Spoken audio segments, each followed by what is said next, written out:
Bismillahirrahmanirrahim. Assalamualaikum warahmatullahi wabarakatuh.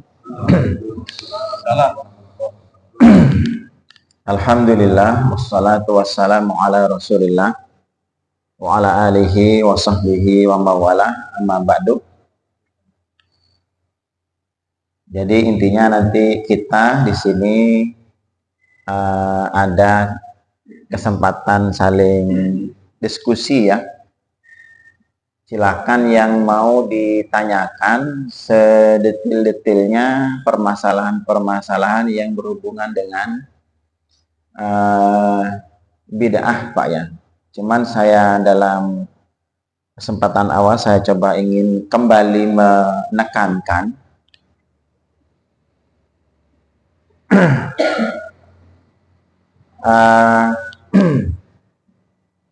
tentang permasalahan yang sering menjadi khilafiyah di antara kita. Saya coba ringkas lagi Pak ya. Satu yang paling fundamental yang mungkin selama ini kita kurang tepat memahami tentang bid'ah itu, yaitu kita menganggap bid'ah itu adalah sebuah hukum Pak ya. Yang paling fundamental di sini. Karena ketika kita menganggap bid'ah ini adalah sebuah hukum, maka nanti akan terjadi banyak sekali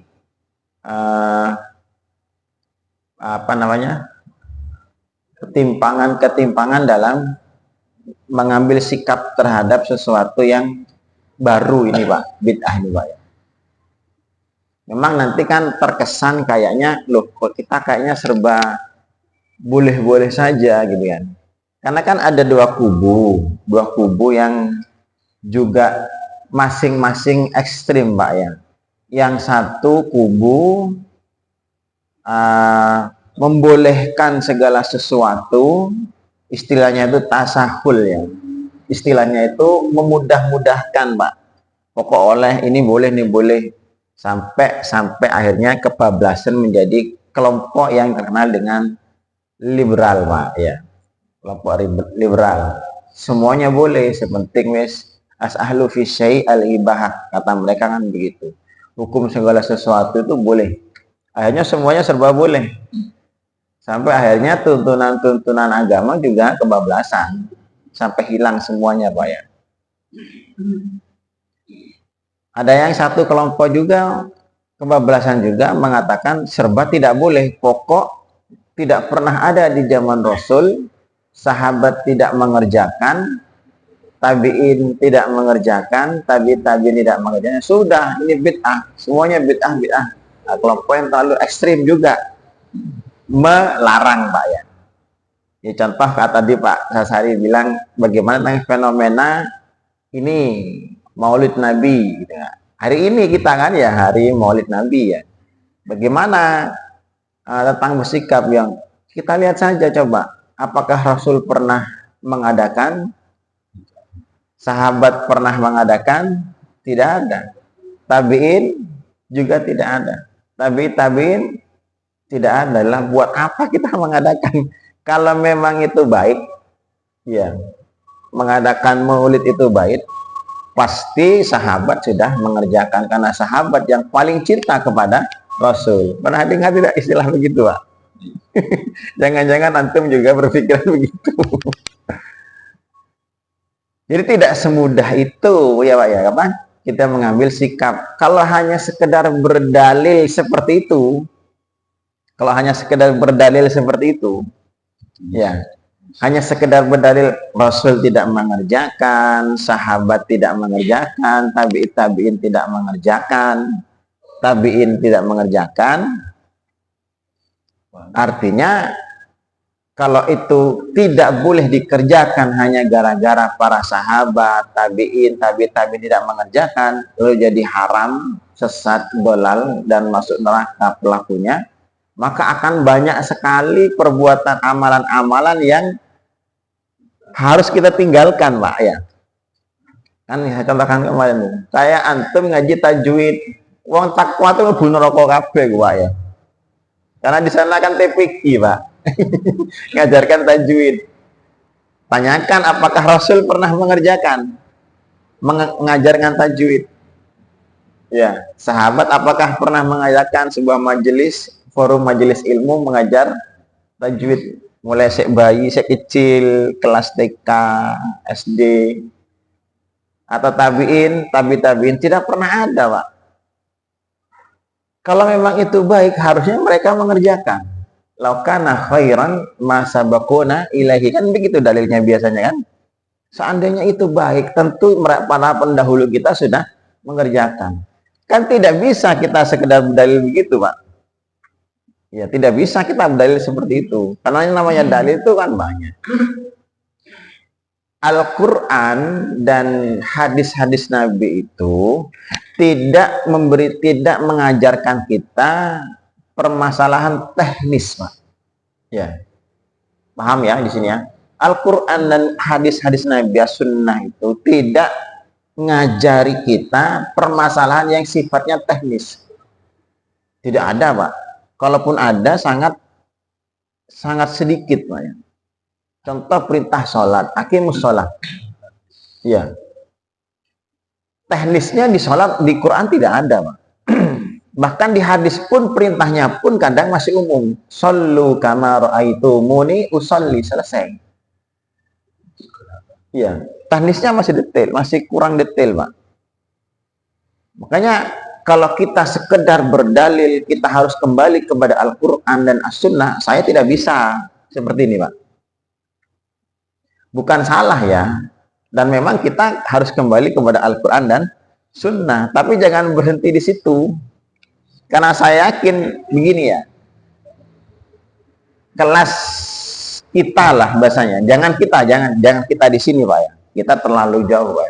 Bahkan kalau saya memandang, mungkin ya di kalangan bahkan di Indonesia lah, kaum muslimin di Indonesia, kalau untuk berdalil mengambil sebuah hukum kembali kepada Quran dan Sunnah saja tidak bisa, Pak. Pasti tidak bisa. Kenapa? Kita tidak punya perangkat alatnya untuk kembali kepada Quran dan Sunnah, tidak cukup. Ya, kalau yang bilang begitu kita harus kembali kepada Quran dan Sunnah Imam Syafi'i misalnya, Imam Hanafi, ulama-ulama mujtahid, itu pantas, Pak ya. Kalau kita tidak bisa, Pak, kembali kepada Quran dan Sunnah, Pak. Gimana? Saya tanya, antum makna Al-Fatihah paham enggak? Kita paham makna Al-Fatihah aja sudah paham kita, Pak ya. Lalu bagaimana kita berhukum kepada Quran dan Sunnah, Pak? Kan itu yang sering kita dengung-dengungkan. Kita harus kembali kepada Al-Quran dan Sunnah. Semua memang kembali kepada Al-Quran dan Sunnah. Cuman tidak bisa kita tanpa pemahaman, bimbingan, petunjuk dari para ulama, Pak. Gimana kita memahaminya kita? Bedanya kan Imam Syafi'i, Imam Hanafi, ya, Imam Malik, itu kalau misalnya ditanya oleh Pak Sasari, tanya kepada Imam Hanafi, wahai Imam, saya ada masalah ini dengan istri saya, begini-begini, gimana hukumnya? Itu ketika Imam Hanafi ditanya kayak begitu, Imam Syafi'i ditanya kayak begitu, itu muncul di kepalanya itu berbagai literasi ayat-ayat Al-Quran, Pak, yang berhubungan dengan permasalahan yang ditanya. Ayat ini itu muncul di kepalanya. Kenapa? Hafal Quran, Pak, bukan hanya hafal. Ya, tapi mereka bahkan juga faham isi Quran. Karena mereka itu juga ahli fikih, ahli tafsir, Pak. Dan hadis juga muncul di kepalanya, bukan riwayat ya, maaf, tidak ada riwayat hadis sebelum para imam itu, Pak. Karena Imam Bukhari, Imam Malik, Imam Muslim, Abu Dawud, Tirmizi, Ibnu Majah itu kan muridnya Imam Ahmad semua. Imam Ahmad itu muridnya Imam Syafi'i. Jadi masih jauh sebenarnya, Pak, antara Imam Syafi'i dengan imam hadis itu, Pak. Durung ono Imam Bukhari di zamannya Imam Syafi'i itu, masih selisih 150-an tahun, Pak.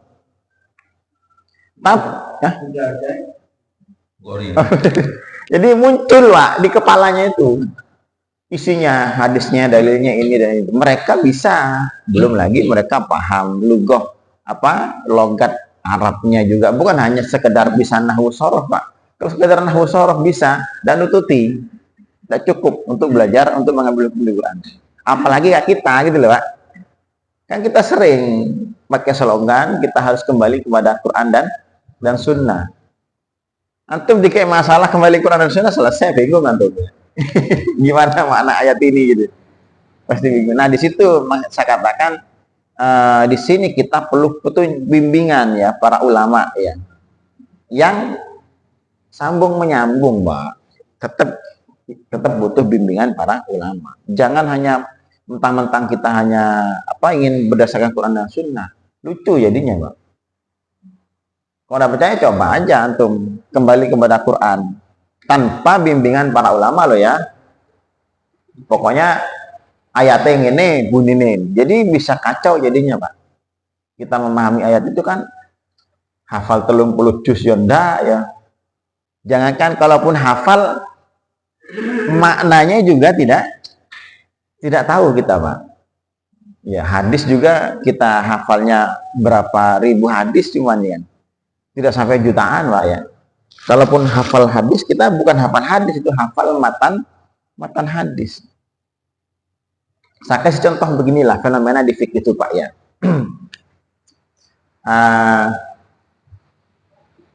Contoh seperti permasalahan menyentuh wanita, apakah membatalkan wudhu atau tidak?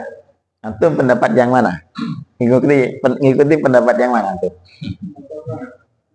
Pak Imron membatalkan, bagus. Tidak kan? Pak Agus tidak membatalkan. Saya tanya dari mana dalilnya antum?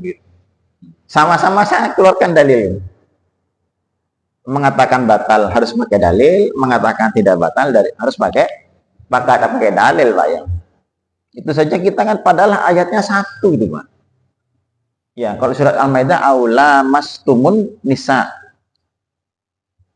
Dan kamu menyentuh lamasa itu, menyentuh. Ya, menyentuh wanita. Kenapa bisa muncul berbagai macam hukum dari satu ayat tuh, Pak? Di sini kan kalau kita katakan kembali kepada Quran dan Sunnah, semuanya pendapat kelompoknya Pak Imron kembali kepada Quran, Imam Syafi'i pendapatnya tidak membatalkan, dari Pak Agus, Imam Hanafi kembali kepada Quran juga, Pak. Imam Hanafi pendapat begini, lamastumun, lanya panjang kan, lamastumun nisa, lamasa itu kan menyentuh, Pak. Menyentuh itu aslinya kan begini, dalam ilmu usul fikih itu ayat ataupun hadis itu ketika kita membaca sesuatu ayat hadis kan ada makna hakiki, ada makna majaz, Pak. Ya, dalam Al-Quran ini kan usul fikih, Pak ya. Ini kan kalau kita belajar fikih tanpa usul fikihnya kan nanti jadi kan kacau. Makna ayat itu prinsipnya ketika kita membaca harus dimaknai secara hakiki, Pak. Kecuali nanti ada faktor-faktor yang membolehkan kita memaknai secara majaz, metafora. Contoh kayak begini, singa itu apa? Singa itu asad dalam dalam bahasa Arab kan singa ya, yang sebuah hewan yang buas yang suka memangsa hewan lain kan gitu. Lalu misalnya ketika ada kata singa di Quran, maka kita pikiran harus mengarah kepada singa yang hewan itu, Pak. Tapi misalnya ada kalimat begini dalam hadis. Ada orang yang bilang begini, siapa khutbah sekarang di Masjid Al-Hidayah, Pak? Oh, itu coba sekarang lihat, orangnya ada di depan. Dia itu kalau khutbah Pasasari itu model asli singa, betul dia itu. Sekarang singanya sedang ada di atas mimbar, sedang berceramah. Sekarang singanya ada di atas mimbar, sedang berceramah. Sekarang pertanyaan, singa, kalau ada kalimat begitu, antum mau artikan singa asli tidak? Bagaimana mungkin singa asli bisa khutbah di sini, Pak? Iya kan? Maka ketika ini ada faktor yang harus menyeret kepada makna majaz, Pak. Maka diartikan, sekarang siapa khotibnya Pasasari? Tapi orang bilang singa sedang khutbah di atas mimbar, berarti bukan singa. Karena apa? Ada korinah istilahnya yang mengharuskan kita memaknai kata singa itu dengan majaz, Pak. Karena ada orang yang karakternya seperti singa, mungkin keras, mungkin galak atau apa lah ya gitu. Bisa singa podium, kan tidak mungkin kalau singa asli di atas mimbar toh Pak, iya kan? Nah, itu makna majas. Nah, kata Imam Hanafi sama ya, lamastumun nisa itu makna majas. Menyentuh aslinya kan, tapi menyentuh bukan sekedar menyentuh biasa. Itu menyentuh yang menyentuh dalam arti berhubungan badan. Kalau menyentuh biasa bukan membatalkan wudhu. Kalau berhubungan badan, bersentuhan, karena bersentuhan itu bisa menggunakan kata, berhubungan badan di Quran itu bisa kata bersentuhan, Pak. Seperti kata wa la tubashiruhunna wa antum akifuna fil masajid. Janganlah kamu tubashiruhunna, bersentuhan kulit dengan istrimu ketika antum kalian sedang itikaf di masjid. Apa maksudnya bersentuhan kulit dengan istri itu, Pak? Berhubungan badan. Ya. Lamastumun nisa sama, berhubungan badan dengan manusia, dengan wanita. Kata Imam Hanafi. Imam Hanafi mengartikan kata lamastumun nisa itu dengan makna majas. Kenapa mengartikan tidak dengan makna aslinya? Kata Imam Hanafi, karena ada korinah tadi yang memaksa harus mengartikan dengan kata arti majas. Dari mana? Dari hadis Nabi. Ketika satu malam Rasul sedang tidur di rumah Bunda Aisyah, tengah malam Bunda Aisyah bingung. Ketika dipegang-pegang, raba-raba tepinya kok gangdi Rasul kuda ono. Karena dahulu kan kalau tidur kan jangan bayangkan kayak sekarang ono lampu nih Pak. Dahulu itu kan tidak ada lampu, potong dedet. Ketika diraba-raba langsung nandi kuda ono. Akhirnya kebingungan Bunda Aisyah dan lihat Bukhari Pak. Akhirnya bangun, setelah bangun dicari-cari, ternyata diraba-raba, ternyata Rasul sedang sholat.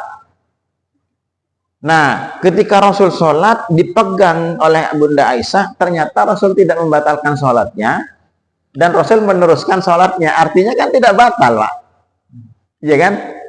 Kata Imam Hanafi begini, lah ini buktinya Rasul tidak membatalkan sholatnya ketika disentuh oleh Bunda Aisyah. Artinya menyentuh wanita itu kalau menyentuh biasa tidak membatalkan.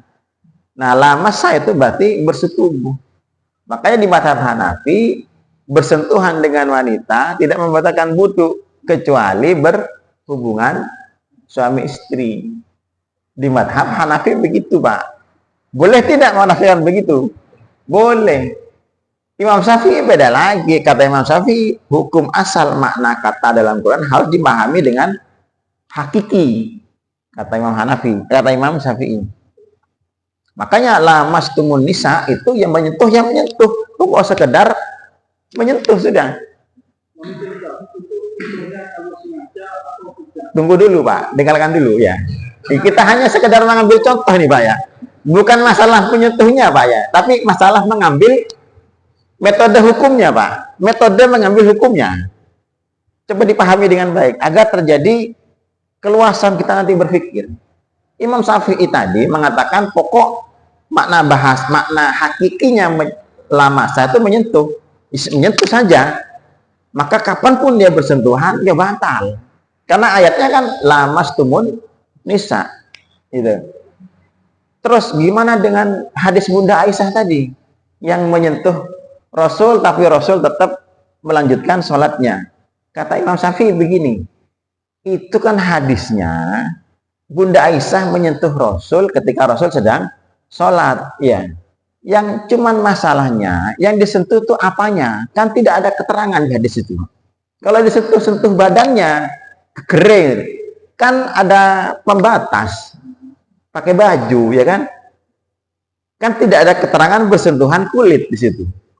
Nah, kata Imam Syafi'i, karena itu tidak jelas, berarti bisa jadi Bunda Aisyah menyentuh Rasul mungkin tepak neng punggungnya atau tepak ke pahanya, yang itu ada pembatas kain. Kalau ada pembatas kan tidak bersentuhan namanya, Pak. Iya kan? Maka tidak bisa pakai dalil hadis itu, kata Imam Syafi'i. Tetap ayatnya dipahami secara hakiki. Makanya kapan saja bersentuhan ya batal. Salah tidak begini? Benar tidak pemahamannya? Dari Quran loh Pak. Imam Hanafi juga dari Quran. Satu ayat bisa muncul banyak pemahaman. Kalau Imam Malik beda lagi. Imam Malik dari bentuk kata bahasanya dalam ilmu sharh, lamastumun nisa, itu kata lamastumun itu ada makna litolab dalam ilmu sharh. Ini kalau tidak baca bahasa Arab jadinya begini kan. Karena ada makna litolab. Litolab itu ada makna sengaja untuk mencari, ada tujuan tolab itu Pak. Itu pakai dalil surat yang lain secara bahasa. Maka kata Imam Malik begini, lamastumun nisa itu ketika ada orang laki-laki yang bersengaja menyentuh perempuan. Kalau ada orang laki-laki menyentuh perempuan dengan sengaja, pasti dia ada syahwat, ada hasrat. Makanya kalau Imam Malik mengatakan begini, kalau menyentuhnya tidak sengaja, tanpa ada perasaan, ada syahwat, itu tidak batal. Tapi kalau sengaja menyentuh dengan syahwat, maka batal. Coba, ada berapa hukum itu? Dari satu ayat, Pak. Apakah masing-masing berbeda? Makanya para imam itu ketika ditanya, karena mereka rendah hati, Pak. Imam Hanafi ketika ditanya orang, wahai imam, apakah ini hukum dari Allah dan Rasulnya? Bukan. Ini hukum saya, yang saya ambil, yang saya pahami dari Quran dan Sunnah. Paham ya? Ini hukum saya, pendapat saya, yang saya pahami dari Quran dan Sunnah. Kalau ada orang lain yang berpendapat berbeda dengan pendapat saya, bukan berarti dia menyelisihi Quran dan Sunnah, tapi dia menyelisihi pemahaman saya akan Quran dan Sunnah. Bisa ditangkap, Pak? Lah, kalau kita sekarang kan terlalu sombong, Pak. Ini gimana nih hukumnya, Ustaz? Oh, ini menyelisih Quran dan Sunnah. Padahal bukan berarti mereka yang tidak sama itu menyelisih Quran, Pak. Yang ada tuh mereka menyelisih pemahaman kita terhadap Quran. Jangan dipahami orang yang berbeda dengan kita menyelisihi Quran dan Sunnah, Pak. Yang ada itu menyelisihi pemahaman kita terhadap Quran dan Sunnah. Bisa ditangkap ini, Pak? Jangan terlalu sombong kita, Pak. Bukan pede itu, Pak. Terlalu besar, terlalu tinggi hati, Pak. Karena ketika kita ada orang berbeda dengan kita, berbeda pemahaman ya, kita menganggap mereka menyelisih Quran dan Sunnah. Bukan, Pak. Kenapa? Satu ayat, satu hadis bisa dipahami dari berbagai sudut pandang. Yang itu masih dilegalkan oleh agama. Saya kasih contoh tadi dulu, Pak. Kan itu dari hukum fikih begitu. Makanya fikih itu luas, Pak. Iya. Yang sempit itu hati kita. Kenapa? Sudah sempit ilmunya, ya. Tidak mau menerima, menelaah pendapat orang lain yang berbeda. Langsung ketika orang berpendapat beda, ini melanggar Quran dan Sunnah. Kita harus kembali kepada Quran dan Sunnah. Dari mana tuh mau kembali kayak gitu kalau tidak bisa, kalau punya modal, Pak ya? Ya maksud saya kenapa kita sampaikan ini agar kita lebih bijak sekali lagi dalam terlalu luas ilmu agama itu, Pak. Ya sama kayak Maulud Nabi. Ya. Ini orang Maulud kan bid'ah, dolal, sesat di neraka, menyelisihi pendapat. Kalau Rasul tidak pernah mengerjakan, sahabat tidak pernah mengerjakan, tabi'in tidak ada. Nah, kalau ini kebaikan, tentu mereka yang paling antusias terhadap kebaikan sudah mengadakan dahulu. Kan begitu, Pak, sering kita dengar. Ya, kalaupun kita tidak setuju dengan Maulid Nabi, silahkan, tidak ada masalah. Karena banyak juga para ulama yang memang tidak membolehkan Maulid Nabi, banyak, Pak. Ulama salaf, ya. Tapi itu pendapat mereka terhadap pemahaman ayat dan hadis. Ketika ada orang yang tidak sama, bukan berarti yang tidak sama itu menyelisihi ayat dan hadis, Pak. Tapi menyelisihi pendapat kita, gitu loh. Bedanya di situ, Pak, ya. Nah, kalau sekedar berpendapat ini Rasul tidak pernah mengerjakan, sahabat tidak, tabi'in tidak, banyak sekali. Bahkan sekolah yang namanya kutab madrasah itu tidak pernah ada zaman Rasul, Pak. Zaman sahabat tak ono sekolahan MI madrasah ibtidaiyah itu ya. Tidak pernah ada, Pak. Itu kan jadi bid'ah semua jadinya. Saya sampaikan kemarin kan ya. Tidak cukup begitu. Karena apa? Agama ini, Al-Quran dan As-Sunnah itu menyampaikan kepada kita hanya tuntunan-tuntunannya, Pak, secara prinsip-prinsip dasarnya, bukan detailnya. Nah, untuk memahami secara detailnya ini butuh perangkat ilmu tadi, Pak. Ya, berbagai macam alat bahasa Arabnya, bukan hanya sekedar bisa nahwu sorof loh ya. Nahwu sorof itu gampang, Pak ya. Termasuk hafalan hadisnya, hafalan ayatnya, pemahamannya, itu butuh banyak sekali perangkat kita, Pak. Yang itu terus terang kita sendiri bukan orangnya di situ, Pak. Tidak bisa. Jadi kalau hanya sekedar berdalih, jangan hanya sekedar berdalih, Rasul tidak pernah mengerjakan, sahabat tidak ada, tabiin tidak ada. Akan terlalu banyak permasalahan yang tidak ada di zaman mereka. Cuma tadi kembalikan kepada prinsip-prinsip yang dituntun oleh Al-Quran ada tidak gitu, secara umumkah, secara detailkah, secara terperinci, itu ada tidak. Jadi biar kita lebih lebih bijak nanti dalam bersikap. Ya. Nah kalau seperti Maulid Nabi itu kan ada kelompok yang membolehkan. Ya, ulama-ulama juga banyak, Pak. Ya. Gimana ini kan peringatan kemarin saya juga ditanya di rame karena momennya, Pak ya. Ini kan modelnya tasabuh, Ustadz. Tasabuh ya, menyerupai orang Nasrani ya, perayaan tahunan, ulang tahun, ulang kematian, ulang tahun kan tidak boleh. Jadi begini, Pak ya. Saya pernah sampaikan begini, misalnya kayak Pak Manto mau keluar bepergian, beliau mau ke Surabaya, Pak, mau kulaan ke Surabaya. Katanya di Panto, katanya ngulon. Tujuan beliau itu mau ngulon ke Surabaya karena mau kulaan. Lalu Pak Sasari melihat Pak Manto keluarkan mobil, bawa barang-barang perlengkapan ya. Kita tanya, mau kemana, Pak? Katanya ngulon, Pak. Pikiran Pak Sasari, ngulon, itu umroh Pak Manto. Kan orang kalau mau ke umroh kan juga bilang ngulon, Pak. Katanya umroh Pak Manto. Pak Manto katanya umroh rek. Ketika Pak Sasari bilang Pak Manto katanya umroh, itu katanya siapa? Katanya Pak Sasari. Pak Sasari taunya Pak Manto cuman ngulon saja. Dia ngulon. Katanya Pak Sasari, ngulon itu mau umroh. Padahal beliau ngulon mau ke Surabaya, mau ulaan, Pak. Orang yang mengadakan Maulid Nabi itu kan mereka tuh karena muncul kecintaan kepada Rasul, ingin takdim dan sebagainya lah. Intinya agar mereka ingin mengadakan satu kegiatan yang sifatnya ingin mengenal Rasul lebih dekat agar nanti memunculkan rasa cinta. Harapannya kan begitu, harapannya. Tidak pernah tahu mereka apakah itu kebiasaannya orang Nasrani, kebiasaannya orang Yahudi, tidak pernah tahu. Lah kita yang melihat orang yang melakukan itu koyok Nasrani. Bisa dipahami tidak, Pak? Ini koyok Nasrani, ini tasabuh. Padahal mereka sendiri yang melakukan tidak pernah tahu kayak apa Nasrani itu, Pak. Jadi ini yang harus kita pahami sudut pandangnya, Pak ya. Sudut pandangnya. Yang kita menyebut orang mengadakan maulid ini seperti Nasrani karena tasabuh melakukan perayaan ulang tahun ya, itu kan yang ngomong kita, Pak ya. Yang melakukan kan enggak, Pak. Tidak bisa kita menghukumi seseorang itu di luar konteks mereka.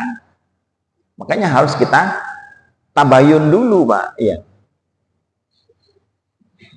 Kenapa zaman sahabat tabi'in tidak melakukan? Karena mereka masih sangat kental nuansa islaminya itu, Pak ya. Berbeda dengan zaman kita. Di fikih itu ya, perubahan zaman, perubahan tempat, perubahan situasi orang itu bisa berubah hukum, Pak. Hukum bisa berubah. Makanya kan itu kadang-kadang sesuatu yang dahulu dibolehkan sekarang jadi tidak boleh kadang-kadang. Sesuatu yang dahulu boleh sekarang jadi tidak boleh, ada juga. Banyak sekali dalam agama kita tuh, Pak. Perubahan hukum maksudnya. Kenapa orang-orang para ulama antusias yang dahulu ya, awal ya. Saya tidak bicara yang sekarang Pak ya. Maulid Nabi Pak, karena sekarang pun Maulid Nabi juga bergeser Pak. Saya melihatnya ada pergeseran nilai Pak. Iya, tapi saya tidak bisa menyalahkan, walaupun saya sendiri tidak ikut Maulid Nabi Pak, dan tidak mau ya. Kenapa? Karena saya memandang ada pergeseran nilai. Kecuali saya diundang, suruh ceramah, saya datang. Tapi lah cuman melok-melok tak gelem deh. Kenapa tujuan Maulid Nabi itu aslinya apa sih Maulid Nabi itu Pak? Aktivitasnya? Bukan yang aktivitasnya dilakukan di situ biasanya. Bukan pengajian itu Pak, itu membacakan sirah Nabi. Agar muncul, kalau kita mengenal Rasul, kan nanti kalau kenal muncul rasa cinta, kan begitu Pak. Kan cinta itu kan turun dari mata, turun ke hati, kan gitu kan ya. Kita tahu gimana kita akan muncul rasa cinta kalau tidak tahu Pak. Makanya di Maulid Nabi itu dibacakan sejarah kehidupan Rasul. Ayah antum minggu kita pengajian kan maulidan itu Pak. Ketika ngaji sirah Nabi itu Pak. Tidak harus menunggu tahunan. Tapi kenapa orang kalau setiap momentum itu diadakan? Karena memanfaatkan momen. Momennya apa? Begini ya, ikhwan ya. Tidak semua orang masyarakat ini kayak antum Pak. Sing seneng ngaji, suka belajar, suka ilmu. Tidak semua orang. Susah orang mau diajak ngaji sekarang berat, ya kan? Dan setiap hari mereka sibuk dengan dunia, sibuk dengan kegiatan, bahkan lupa kepada agama Pak. Mereka baru tergugah, merasa terpanggil ketika momen-momen kayak begini. Maka dimanfaatkanlah momen itu ketika manusia sedang berkumpul, ada antusias untuk belajar agama, diceritakanlah sirah Nabi Pak, dari awal sampai akhir. Makanya maulidan tidak cukup mari maghrib sampai isya, tidak cukup Pak. Itu bisa dari pagi sampai sore dibacakan sirah Nabi itu Pak, agar tahu sirah perjalanan Rasul. Oh ternyata begini-begini, muncullah kebanggaan, muncullah kecintaan, muncullah nanti takdim kepada Rasul. Harapannya itu, harapannya. Makanya kitab Barzanji, kitab Maulid Diba, itu semuanya adalah kitab sirah Nabi Pak. Ya. Makanya, tapi kan mereka tidak ngerti Ustaz. Ya kalau bahasa kita mengatakan orang tidak mengerti lalu kita hukumi mereka melakukan kemaksiatan, antum juga maksiat Pak. Antum baca Quran ngerti enggak? Kenapa ketika orang tidak ngerti yang dibaca antum salahkan? Antum cewek mau coba ngerti, kenapa tidak disalahkan? Antum baca Quran, tahu artinya enggak Pak? Saya tidak tanya tahu maknanya, tahu artinya enggak? Kan enggak Pak, ngepodo aja Pak. Kenapa orang lain yang disalahkan? Oh kita sendiri juga melakukan seperti itu. Ketika sholat imamnya enak, misalnya saya sudah imam baca ayat panjang-panjang, antum ngerti enggak? Kan tidak ngerti ini Pak. Tapi kan oleh pahala Ustaz. Ini bukan masalah pahala apa tidaknya Pak. Mahalun nizak kita, topik perdebatan kita, ngerti enggak sing diwocong? Kan begitu kan? Kadang-kadang itu kan Maulid Diba, Barzanji itu kan apakah ada kitab sirah, tapi mereka tidak tahu kalau itu sirah. Sirah Nabi yang ditulis versi syair Pak. Kalau Syekh Mubarak Furi, Sirah Nabawiyah itu kitab sirah Nabi, Sirah Ibnu Hisam, Sirah Ibnu Ishaq, Sirah Ibnu Sa'ad, Tabaqat Ibnu Sa'ad, itu sirah Nabi yang ditulis dalam versi prosa Pak ya, tulisan biasa. Sastra yang itu Maulid Diba itu tentang sirah Nabi Pak, menceritakan tentang keagungan Rasul sendiri. Jadi sama saja sebenarnya Pak ya kita, makanya jangan terburu-buru. Tapi kan mereka di kalimat-kalimatnya dibaca juga di Maulid Nabi itu ada ikhtilat kemaksiatan. Ikhtilat, tahu ikhtilat tidak? Campur laki perempuan tuh Pak.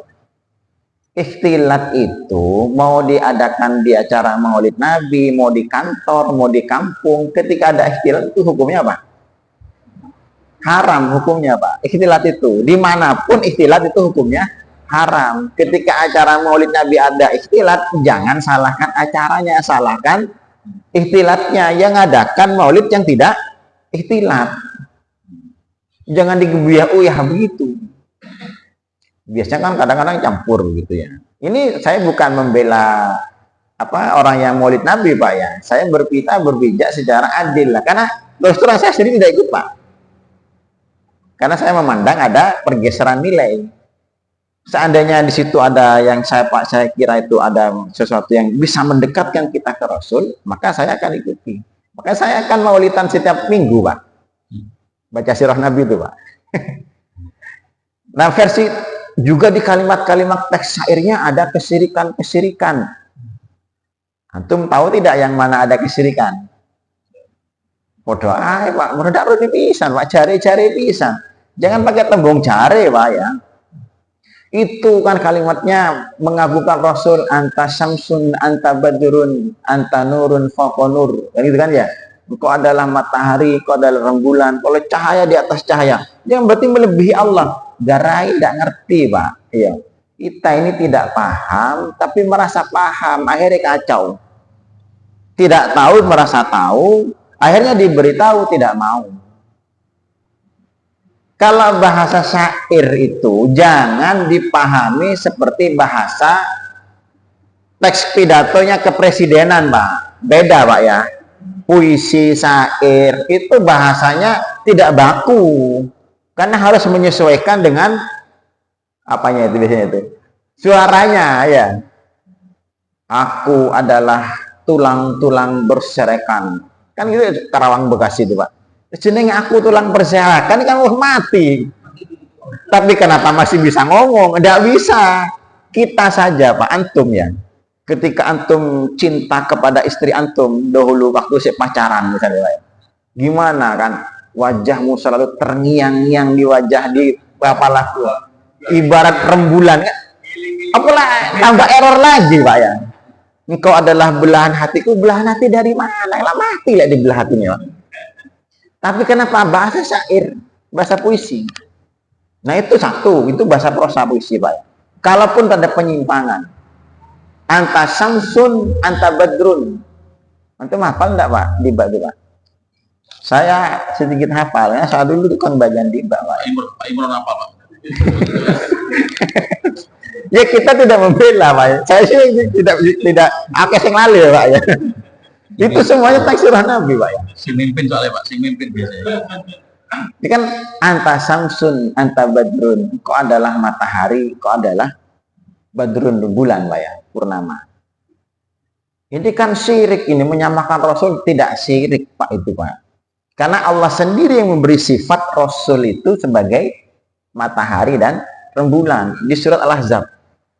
Wada'iyan ilallahi bi'idni wa sirajan munir. Surat Al-Ahzab ayat berapa itu saya lupa, coba cari nanti ya. Engkau adalah dai yang mengajak kepada Allah dengan izinnya Muhammad dan menjadi sirat dan munir, Pak. Sirajan wa munir. Sirat itu benda yang memunculkan cahaya dari dirinya sendiri, Pak. Cahaya yang muncul dari dirinya sendiri, namanya sirat, Pak. Kayak Said Agil Sirat sih. Dia cahaya aja. Apa benda yang punya cahaya dari dirinya sendiri? Matahari, kan ilmu fisika. Munir itu cahaya yang sesuatu memunculkan cahaya tapi bukan dari dirinya sendiri, Pak. Apa benda yang memunculkan cahaya tapi bukan dari dirinya sendiri? Bulan. Allah sendiri menyifati Rasul seperti matahari dan bulan, Pak. Ibarat seperti matahari. Kenapa? Karena matahari menyinari di siang hari, rembulan menyinari di malam hari. Maksudnya apa? Rasul itu memberi cahaya di setiap keadaan kita, Pak. Mau kita kondisi senang, bahagia, siang hari, ada tuntunan dari Rasul. Mau kita gelap, sedang punya banyak masalah, sedang galau, susah, di malam hari Rasul juga bisa memberikan tuntun cahaya. Apanya yang menyimpang kalau begini? Anta nurun fawqa nurin. Engkau adalah cahaya di atas cahaya. Ini kan melebihi Allah. Allah kan cahaya. Kan jari sing moco, Pak, jari sing nulis. Ketika Isra Mi'raj, Rasul itu ditemani oleh malaikat Jibril dan Mikail dari Masjidil Haram ke Masjidil Aqsa, naik ke Sidratul Muntaha, terus sampai langit 1, langit 2, langit 3, 4, 5, 6, 7, sampai ke Arsy, sampai ke Sidratul Muntaha. Jibril bilang ke Rasulullah, ya Rasul, sampai di sini, karena saya sudah tidak diizinkan terus naik menemani engkau, silahkan engkau terus melanjutkan perjalanan sendiri. Malaikat Jibril dan Mikail sudah tidak bisa naik lagi ke posisinya yang satu tempat yang lebih tinggi, Pak. Jibril itu terbuat dari cahaya, Mikail tercipta dari cahaya, kan malaikat. Rasul itu karakternya, sifatnya seperti cahaya. Rasul bisa naik terus tembus ke atas di zona yang tidak bisa dilalui oleh Jibril. Cahaya di atas cahaya, apanya yang salah, Pak? Anta nurun fauqa nurin, kan begitu. Masanya kita kan bukan yang buat dibak, Pak. Akhirnya tidak ero, Pak. Ini kan syirik melebihi Allah. Dikiranya cahaya, Allah memang cahaya. Tapi di situ yang dimaksud adalah Rasul melebihi cahayanya Jibril dan cahayanya Mikail. Ketika Isra Mi'raj itu, Pak, kejadiannya, Pak. Kan sahih kejadian itu. Ketika Rasul menerima wahyu untuk melaksanakan perintah sholat, untuk melaksanakan sholat. Itu kan sendirian Rasul, Pak, berhadapan dengan Allah. Jibril tidak bisa ngantor sudah. Ya, karena kapasitasnya Jibril sudah tidak mampu, tidak boleh diizinkan, tidak diizinkan. Artinya kan Rasul melebihi Jibril bahkan, Pak. Ya, karena itu kan tidak tahu, kan tidak tahu tapi merasa tahu. Langsung terburu-buru menghukumi. Jangan terburu-buru, Pak. Intinya kalau ada sesuatu yang tidak sama dengan keyakinan kita, tahan dulu, Pak.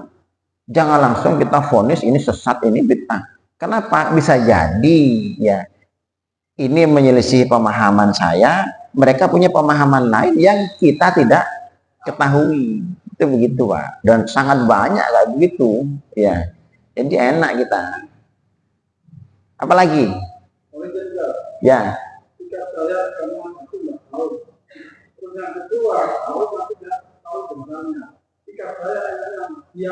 Iya, namanya orang tidak tahu, Pak. Lebih baik kita diam. Tapi yang muncul itu, maksudnya? Ya bukan tidak tahu namanya, Pak. Kalau kita menyalahkan orang, berarti kita kan tahu yang benar. Pak Imron, jangan begitu, itu salah. Jangan duduk begitu, Pak, salah, Pak. Berarti saya tahu duduk yang benar. Paham tidak nih, Pak? Mantiknya, Pak. Kalau saya menyalahkan orang, berarti saya tahu yang benar. Karena saya tahu yang benar, maka saya salahkan, kan begitu. Ya berarti bukan tidak tahu tuh, Pak, tahu. Nangkep enggak ini, Pak? Ini ilmu mantik, Pak, ya. Kalau saya menyalahkan antum sekarang posisi duduk begitu, Pak. Pak Imron, sampai duduknya salah. Berarti saya tahu bagaimana duduk yang benar, ya kan? Makanya saya bilang salah. Berarti orang kalau menyalahkan orang, berarti dia sedang tahu, Pak, kan gitu. Kalau tahu betulan tidak masalah. Yang jadi masalah itu kalau merasa tahu. Itu yang angel, Pak. Akhirnya sok tahu. Akhirnya dikasih tahu tidak mau. Itu nih belajar kayak gitu, Pak, ya. Jadi lebih enak kita beragama itu, Pak, ya. Karena apa? Ilmu kita terlalu sempit, Pak. Sangat luas ilmu agama itu, Pak, ya. Jangan buru-buru orang yang tidak sama dengan kita ini tidak menyelisih Quran dan Sunnah. Bukan. Itu menyelisihi pendapat kita terhadap Quran dan Sunnah. Makanya orang semakin berilmu akan semakin merendah nanti, Pak, ya. Akan semakin tahu kebodohannya, kekurangannya semakin tahu, Pak. Justru sing orang merasa tahu itulah yang susah tahu tuh, Pak. Itu begitu, ya. Ada lain? Perlu yang mulai awal itu ada poin-poin yang perlu diulang kembali sehingga yang baru datang paham. Jadi begini, ya. Tentang definisi bid'ah, ya. Kemudian hadis tentang bid'ah itu jelas neraka itu ada. Ya. Itu di situ karena kita memahami definisi dan ada hadis yang pokoknya bid'ah itu sesat dan sesat neraka, kan gitu tak poinnya. Iya, ya. Jadi begini gampangannya, lihat rekamannya ulang. Satu. Direkam sih kemarin. Kalau memang ingin mengulang, diulang, baca, disimak ulang rekamannya. Iya. Tapi intinya begini poinnya, ya. Satu, bid'ah itu bukan hukum, Pak. Ya. Karena hukum dalam agama kita, dalam ilmu fikih itu ada yang namanya hukum wada'i, ada yang namanya hukum taklifi. Ya. Antum pernah dengar tak ini? Ngene ndak perlu sama antum Pak. Ngono ya megaya Pak ya. Ya. Terus terang antum jenis hukum saja. Ini pelajaran ibtidaiyah Pak. Ya. Hukum itu ada taklifi, ada wadai. Yang taklifi ada 5, yang wadai ada 4. Wajib, sunnah, mubah, makruh, haram, ini taklifi Pak. Yang wadai ada sahih, ada batil, ada azimah, ada rukhsah. Subhat masuk mana tuh? Nggak ada, bukan hukum. Bukan sifat, sifat bukan. Itu sifat Pak. Hukum lah ya, hukum. Ya, ya. Nah, bid'ah tidak ada di situ Pak. Di kitab manapun dalam kajian ilmu fikih itu tidak ada hukum bid'ah, tidak ada. Bid'ah itu adalah hukum, bukan. Bid'ah itu adalah sifat wasfun, Pak. Sifat sebuah pekerjaan. Nanti pekerjaan ini sifatnya baru, hukumnya apa? Barulah ditelusuri. Bisa nanti jadi wajib, bisa jadi sunnah, bisa jadi mubah, bahkan bisa jadi makruh dan bisa jadi haram. Tergantung penelusuran dalil. Itulah. Ulangi nih, bahwa sifat bisa dihukumi dan hukumnya bisa ada 5 itu. Iya Pak. Kan contohnya rokok. Zaman Nabi rokok kan tidak ada. Bid'ah Pak ya. Bid'ah. Aku balik rokok Pak, soalnya kocokku sing rokok ada. Ini tendensi. Iya. Pak kita pengko ya. Jadi rokok itu bid'ah Pak ya. Penting Pak. Betul. Tidak pernah ada zaman Rasul Pak. Ada sing rokokan rokok lagi ya. Bahwa rokok itu zaman Nabi tidak ada. Tidak ada. Betul Pak Imran ya. Tidak. Nah, karena rokok ini bid'ah, kita tarik menjadi hukum. Bukan menjadi hukum, carikan hukum. Ditarik, Pak. Bukan menjadi hukum, Pak. Carikan hukumnya apa? Nah, carikan hukumnya apa, Kai? Tinggal telusuri dalil. Rokok ini bisa haram. Ada ulama yang mengharamkan. Ya. Bisa makruh, ya. Makruh, ya. Kalau nggak tahu itu, minimal antara tapi ada yang sunnah, Pak. Rokok ada yang sunnah? Tidak ada. Tidak ada. Kan nesu rokokan juga enggak. Nah, ya. Itu mulai stres ya. Jadi kembali ke penelusuran hukumnya. Nah, itu contoh jelas itu sudah. Banyak yang rokok itu bid'ah, kemudian diambilkan hukumnya. Rokok ini bisa haram. Rokok ini watuk loh, Pak kita watuk loh ya. Haram. Dalam hadis kan umum ada kan. Hadis itu la dororo wala diroro. Jangan melakukan perbuatan yang membuat orang lain merugikan orang lain dan melakukan perbuatan yang merugikan diri sendiri. Dari hadis satu ini nanti muncul ribuan hukum, Pak. La dororo wala diroro. Jangan berbuat yang madorot untuk orang dan madorot untuk diri sendiri.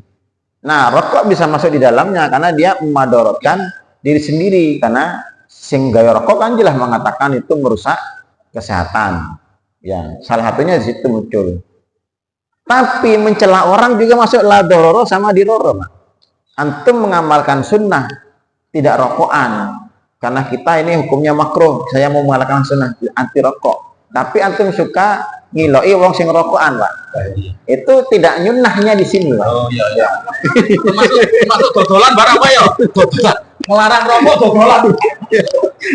Karena Rasul itu dalam ayat kan wa idza marru bil lagwi marru kirama. Kalau Rasul itu ada orang sedang bermaksiat, bahkan bermaksiat, Pak ya. Rasul menghindarinya, tapi menghindari dengan marru kirama, dengan cara yang mulia. Tidak pernah ada Rasul itu mencela, ya, bahkan ngilok-ngiloi, bahasanya menjelek-jelekan, bahkan ahli maksiat tidak pernah ada. Carikan dalilnya. Karena Rasul itu selalu waqulu linnasi husna, surah Al-Baqarah. Berkatalah kepada manusia lah ya, manusia semua. Bukan hanya kepada orang beriman, tapi kepada linnas, waqulu linnas. Nas itu manusia, mau manusia yang jahat, manusia yang baik, manusia yang soleh, manusia yang bejat, husna, dengan perkataan yang sebaik-baiknya. Maka ketika kita melihat ahli maksiat pun tidak bisa, tidak boleh kita mencelanya, menjelek-jelekannya, karena ini perbuatan tidak nyunnah, Pak. Paham tidak? Kadang-kadang kita sunnah di satu sisi, tapi tidak nyunnah di satu sisi. Kita ada orang melihat orang maksiat ya, ini amar ma'ruf misalnya, tapi kadang nyambi mungkar, Pak. Paham tidak? Nyambi amar ma'ruf, nyambi Nyambi mungkar, bukan nahi mungkar ya. Karena kita mengajak orang, ayo saudara-saudara, mari tinggalkan kita, jangan rokokan. Sampai ini aku bejat rokokan itu. Tidak harus mengatakan mati. Ini amar ma'ruf nyambi mungkar. Tidak boleh. Jadi tetap kita harus berkata yang baik. Sama kayak kita tidak maulud Nabi, kita mengatakan sudah kita mengamalkan sunnah, tidak usah ikut maulud Nabi. Sing maulud Nabi sesat, neraka kabeh, wong bejat, bodoh kabeh.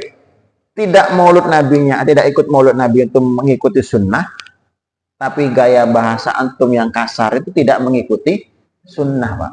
Karena tidak pernah ada Rasul itu berkata kasar, hatta kepada orang yang ahli maksiat sekalipun, Pak.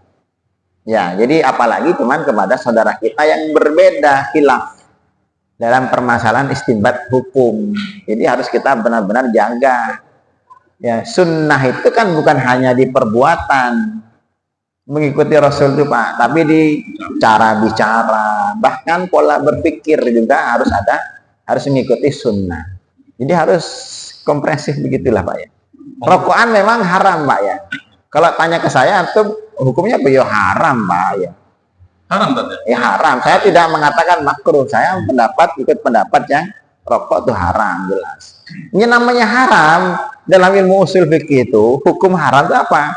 Kalau dikerjakan dapat dosa, ya mayusabu ala fi'lihi wa yu'aqabu ala mayusabu ala tarkihi wa yu'aqabu ala fi'lihi. Dalam ilmu usul fikih sesuatu yang dapat pahala ketika meninggalkannya dan dapat dosa ketika mengerjakannya itu haram Pak. Iya. Jadi antum enggak rokokan dosa ya dosa Pak. Apa minimal beginilah, kalau antum mengikuti pendapat yang makruh rokok itu, logikanya begini, makruh itu apa? Dibenci kan? Ya. Antum setiap hari ya Allah, Allahumma inna nas'aluka ridhoka wal jannah. Setiap salat kan begitu Pak. Allahumma inna nas'aluka ridhoka wal jannah. Ya Allah, saya minta ridhomu dan surgamu. Tapi setiap hari kita melakukan sesuatu yang dibenci oleh Allah. Rokok itu kan dibenci Pak. Makruh ya kalau mengikuti pendapat yang makruh. Awalnya. Ya.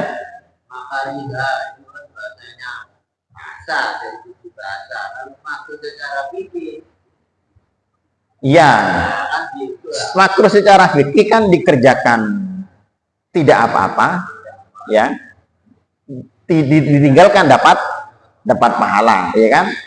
Kenapa begitu? Karena Allah benci. Kan makruh kan dibenci. Secara bahasanya memang dibenci. Allah sekarang jadi kenapa Allah memberi pahala orang yang meninggalkan perbuatan makruh? Karena Allah kan senang kalau orang meninggalkan perbuatan yang makruh. Kalau dilakukan Allah benci, cuma tidak sampai ke derajat dosa, kan begitu kan? Tidak sampai ke makom dosa. Memang benar tidak dosa, tapi Allah tidak senang. Antum kan setiap hari minta ridhokah, ya Allah, saya minta ridhomu. Paham tidak? Tapi kita melakukan sesuatu yang membuat Allah murka, benci. Ini kan kontradiksi Pak jadinya Pak. Makanya makruh itu ditinggalkan memang. Apa sama tak? Cocok rokok ambil cocok mercon tak? Sama ya? Sama ya?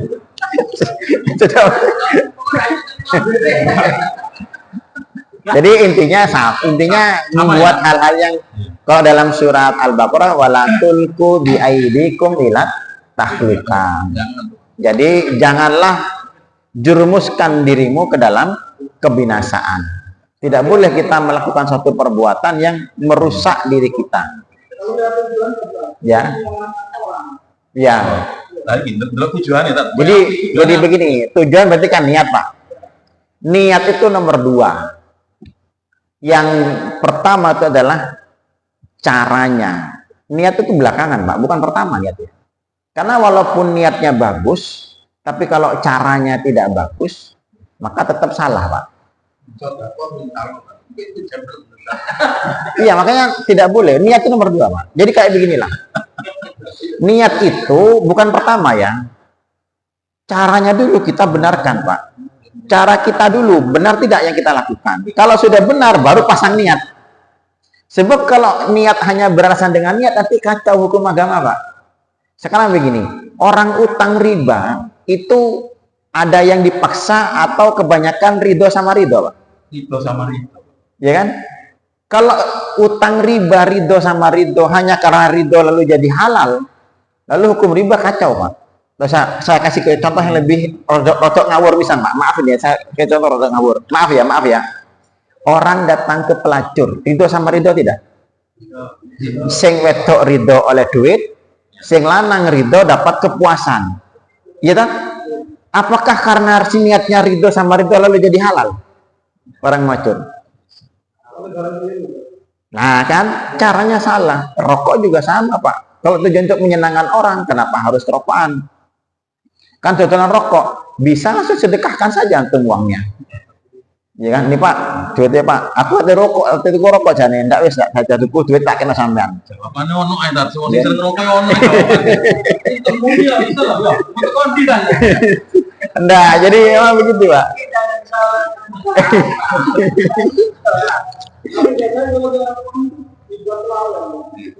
Ya. Ya intinya gampang lah kalau itu udah sebenarnya tidak perlu dalil banyak, Pak. Kalau kita ingin mengikuti Nabi sebenarnya, bayangkan saja tidak. Rasul kira-kira zaman saya ono, kira-kira kata ceramah, Assalamualaikum warahmatullahi wabarakatuh. Para jamaah kira-kira mau begitu, Pak. Dosa isyarat ngelangel, Pak ya. Kita ini kan mau niru Nabi kan gitu kan ya. Bayangkan tidak Imam Syafi'i ketika ceramah, seandainya ada Imam Syafi'i. Para jamaah hukum fikih itu masa gitu kira-kira, Pak? Kan tidak mungkin lah ya.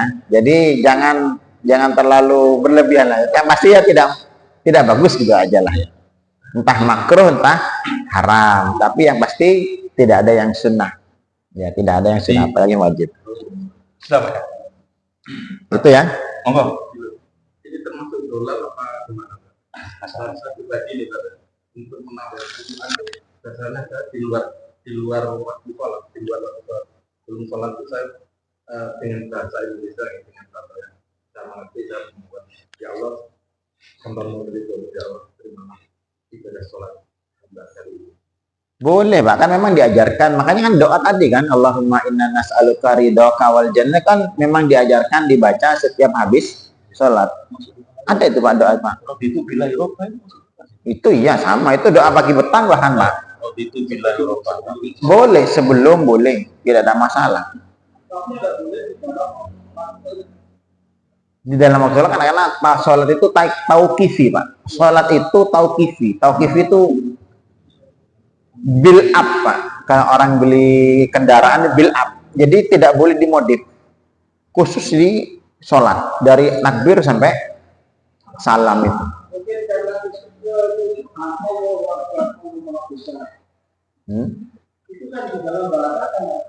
Kalau disampaikan tidak boleh, kalau dilafalkan tidak boleh. Tapi kalau sekedar kita angan-angan kan memang tidak apa-apa. Tapi kalau dilafalkan tidak boleh, Pak, karena sholat itu tauqifi tadi itu, Pak ya. Jadi harus sesuai tuntunan ngeplek. Kalau dalam sholatnya. Kalau masalah pikiran, ya boleh-boleh saja, Pak. Wong kadang kita mikiri jemuran juga sering, Pak ya. Allahu Akbar, aduh rek mendung rek mari ini. Udan ya opo cepetan kan gitu kan ya. Kan sering kita bahasa gitu. Jadi ya kalau pikiran boleh-boleh saja. Termasuk Oh itu dalam mazhab Hanafi bahkan jadi wajib hukumnya, Pak. Melafalkan niat, Pak. Hanafi. Iya. Bid'ah aja. Itu kan karena antum kurang dowo di sini, Pak ya. Kan itu dulu tidak ada begitu. Iya, karena antum jadi satu sumber kurang tadi sudah tidak tahu, sudah merasa tahu, Pak. Gini loh, makna bid'ahnya itu masuk. Dulu zaman Nabi apa mengajarkan usul itu? Kan enggak. Secara lafal tidak. Nah, iya, berarti bid'ah sudah itu. Bid'ah. Iya, betul lah bid'ahnya. Saya memaknai definisi. Betul. Tasbih, pikir tasbih. Iya, bid'ah. Tasbih pakai apa yang klek-klek itu? Ya, elektrik. Lalu masukkan hukumnya, gitu lah. Iya sudah. Saya sudah paham bahwa yang dilakukan zaman sekarang ibadah atau tidak ibadah bid'ah. Iya, cara bahasa bid'ah. Mau munggah kaji numpak kapal bid'ah mah itu. Jadi kalau nifat itu antum baca di kitab fikih 4 madhab, al-fiqhu ala apa arbaatil madhab, fikih 4 madhab itu. Itu beda-beda nanti itu. Yang betul ulang. Hanafi apa Syafi'i? Hanafi. Ya. Imam Hanafi. Imam Hanafi. Iya, Imam Hanafi. Kalau Imam Syafi'i ada juga, tapi Imam Hanafi juga kan ada yang bahkan masuk ke, karena begini Pak, dalam fikih Hanafi itu ada istilah fardu, ada istilah wajib. Oh, ini antum kalau tidak paham istilah bahasa ahli ulama, tiap-tiap beda Pak ya. Ada fardu, ada wajib Imam Hanafi itu Pak. Wajibnya Imam Hanafi itu kayak sunnah di madhab Syafi'i. Kalau mengatakan fardu, wajib di madhab Syafi'i. Nah, kayak begitu khasanah keilmuan itu Pak ya. Makanya kunut witir itu dalam madhab Hanafi wajib hukumnya. Kunut witir. Kunut ketika sholat witir. Kalau antum kan cuma 15 ke atas witirnya pakai kunut. Kalau Imam Hanafi dari awal, karena hukumnya katanya wajib, tapi bukan wajib yang kalau dilakukan pahala, kalau tinggalan dosa, bukan. Karena mereka punya pendapat sendiri. Itu wajibnya Imam Hanafi itu seperti sunnah kalau dalam Imam Syafi'i. Nah, Imam Syafi'i sendiri ada istilah juga, ada mustahab, ada makruh Pak. Kenapa Imam Syafi'i kalau makruh, Imam Syafi'i mengatakan makruh itu haram Pak. Makanya rokokan madhab Syafi'i kan hukumnya apa? Makruh, itu aslinya haram. Ada istilah sendiri para ulama itu. Dari mana mereka? Dari dalil juga Pak. Wa karraha ilaikumul kufra wal fusuqa wal isyan, surah Al-Hujurat. Allah wa karraha ilaikumul kufra. Allah benci kepada kalian al kufra, kekafiran, wal fusuqa, kan fasikan, dan isyan, kan perbuatan keji. Sekarang pertanyaan, perbuatan kekafiran, perbuatan kekufuran, perbuatan kefasikan, perbuatan keji, hukumnya apa? Hukumnya kan dilarang, tapi Allah mengatakan wa karroha, Allah benci. Makanya Imam Syafi'i kalau makruh itu berat Pak. Kalau mau ngaji madhab Syafi'i, jadi tidak iso sakarpan gun Pak, macam-macam istilahnya beda-beda para ulama. Jadi saya katakan ilmu kita terlalu sempit, istilah-istilah aja kadang kita tidak tahu Pak ya. Sehingga akhirnya kan wajib madhab Hanafi wajib sama melafalkan niat. Imam Hanafi bilang wajib. Bukan berarti kalau ada niat dosa Pak.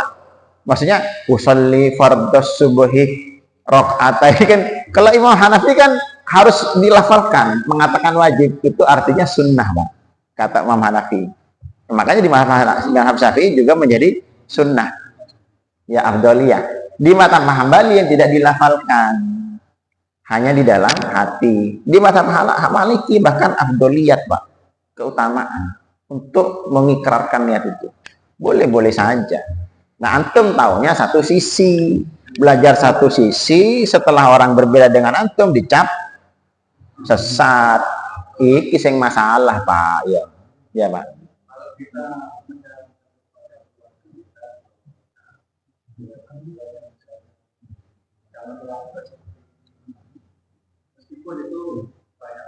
Banyak. Iya. Boleh. Jangan itu. Saya sendiri ke lembaga saya, di anak-anak di tahfidz, lembaga tahfidz, saya fikihnya saya tidak bolehkan beda-beda. Harus begini. Kenapa saya ambilkan pendapat yang saya anggap lebih kuat? Karena dalam tahap proses belajar, Pak. Baru nanti kalau sudah dewasa, silahkan kamu mencari literasi-literasi yang lain. Tapi tahap belajar harus begini. Kalau sujud begini, kalau rukuk begini, kalau sedekah begini, boleh Pak, tidak ada masalah.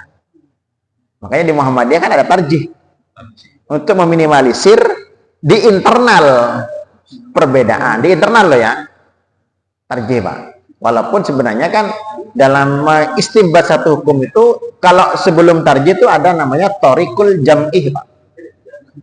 Kalau ada dua hadis yang berbeda, itu yang utama itu digabung dulu kalau bisa. Kecuali tidak bisa digabung, maka ditarjih biasanya Pak.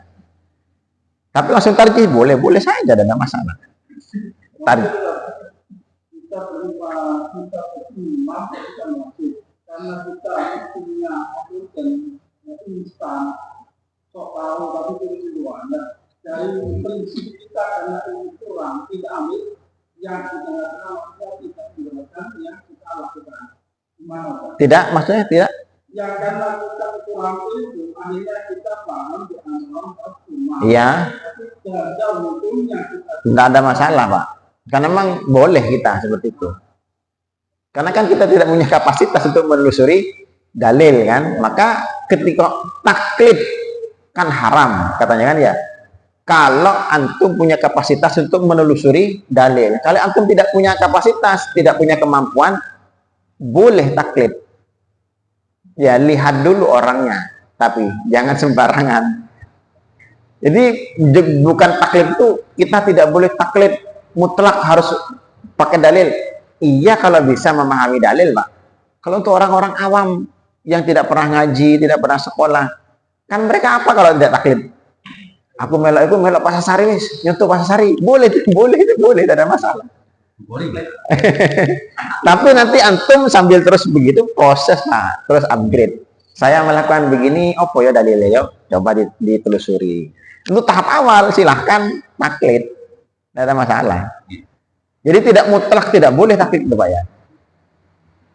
Taklid maksudnya. Jadi kenapa? Kita tidak punya kapasitas kata tadi yang bilang. Awak dia kata memahami Al-Quran, memahami hadis, ya apa bingung. Akhirnya ya wes melok Imam Syafi'i lah, nggak perlu gitu. Boleh Pak, tidak ada masalah. Iya, nanti kalau sudah bisa kita bisa ada tambahan silahkan. Sambil terus kita mencari. Karena tidak semua orang punya kapasitas untuk menelusuri dalil, Pak. Kalaupun punya kapasitas, tidak sempat pisan. Kayak antum kan tidak sempat Pak ngaji Pak. Sering tidak sempat ngaji. Ngaji ini kan seminggu sepisan. Setiap Jumat itu ada absen Pak. Absen hilang wes kan. Di rumah masa baca antum? Antum baca tidak setiap hari buku fikih para ulama, para imam? Tidak pernah kan? Angel. Kenapa sibuk kerja? Kita boleh tak mengaku dalam arti ada imam atau Boleh. Boleh Pak. Kan itu kan bisa tergantung dari penilaian, bahasanya penilaian kaum muslimin. Secara umum, publik ya. Karena tidak mungkin kaum muslim itu bersepakat dalam kemaksiatan, tidak mungkin. Secara umum Pak, silahkan, tidak ada masalah. Jadi begitu ya.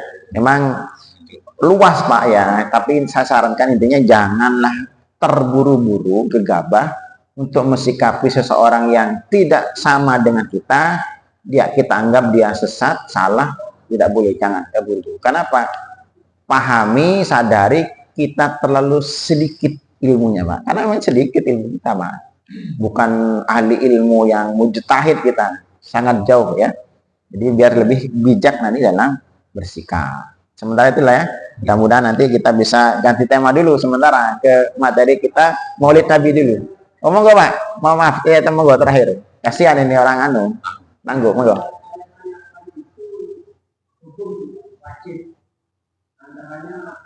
ada anak lain berlain. Itu jangan perlu lagi kemarin bahkan baru itu bagaimana? Kalau di akikoi hukumnya sunnah. Akikoh hukumnya sunnah, bukan wajib Pak ya. Akikoh ya. Iya, bukan, hukumnya sunnah Pak ya. Apa tudbahu anhu yauma sabi'i wa yusamma wa kullu ghulamin rahinatun fi aqiqati tutbahu anhu yauma sabi'i wa yusamma wa yuhlaqu ra'su, kan hadisnya begitu. Setiap anak itu tergadai dengan akikohnya. Tutbahu anhu yauma sabi'i, sembelihkanlah untuk dia di hari ke-7. Wa yusamma, dikasih nama, wa yuhlaqu ra'su, dicukur rambutnya. Di hari syariatnya begitu, di hari ke-7 itu. Jadi dikasih nama, disembelihkan kambing, dicukur rambutnya, kemudian nanti ditimbang beratnya berapa, ditukar dengan senilai harga dirham perak. Berapa gram, kalau kaya diganti dengan emas boleh. Rambutnya dipotong, bayi itu digondol, ditimbang ada berapa gram. Kalau ketemu 5 gram, nanti dibelikan perak senilai 5 gram. Uangnya disedekahkan. Itu syariatnya, hukumnya sunnah Pak. Sunnah muakkadah, bukan wajib. Tapi masuk kategori sunnah. Mungkin kalau dulu memang belum kenal akikoh, hanya sepasar gitu ya, sepasar. Sepasaran. Iya. Ya, akikoh sunnah Pak hukumnya ya. 6 lebih 10 kan tanggal merah kan ya. Tanggal merah Maulid Nabi. Nah, sekarang tanggal merah Pak, semua libur. Saya baca kesimpulannya Pak. Saya baca kesimpulannya selama 3